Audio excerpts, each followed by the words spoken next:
सत्या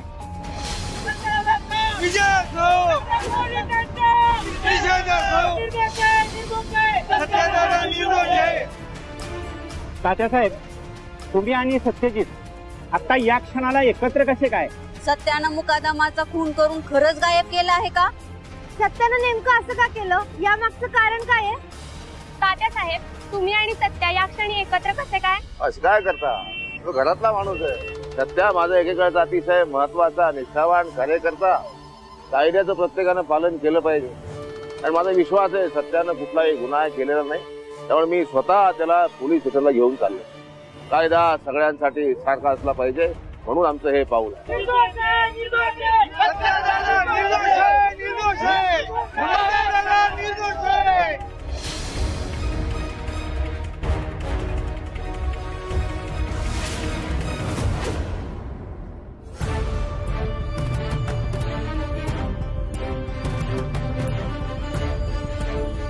पोचला असेल का सत्या पोलीस स्टेशन? पण मगरे साहेब तर घरी येत होते, मग अजून का नाही आले?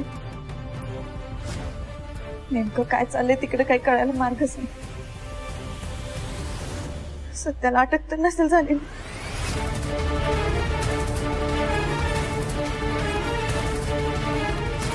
मंजू थांब.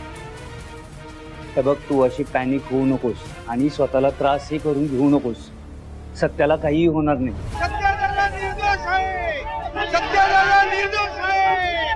सत्यादादा निर्दोष आहे. सत्यादादा निर्दोष आहे. सत्यादादा निर्दोष आहे. सत्यादादा निर्दोष आहे. पप्पा, एकदा सत्याला फोन करून बघू का? मंजू, अगं आता तर गेलाय ना तो इथून, आणि तसंही आता तो बोलण्याच्या मनस्थितीत नसेल. हे बघ, तू थोडासा संयम ठेवशील, शांत होशील ना?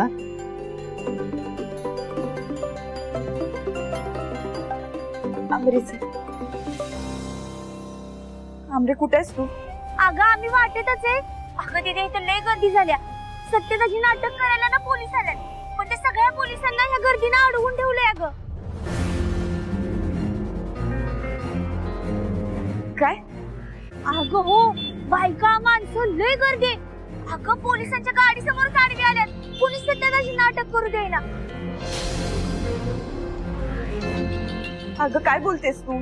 अगं तुझा माझ्यावर विश्वास बसत नसला तर टीचरला विचार. सांग टीचर. हॅलो, म्हणजे अगं बरोबर बोलते आमरी. अगं इथे डिट्टो पिक्चर वाणी सीन चालू आहे बघ. ही माणसं अजबत पोलिसांना सत्यदादाच्या जवळ जाऊन देणार. सत्यदादा लय मोठा माणूस झाल्यासारखं वाटतंय. त्याला अटक करणं लय कठीण वाटतंय बघ. मंजू, काय झालं?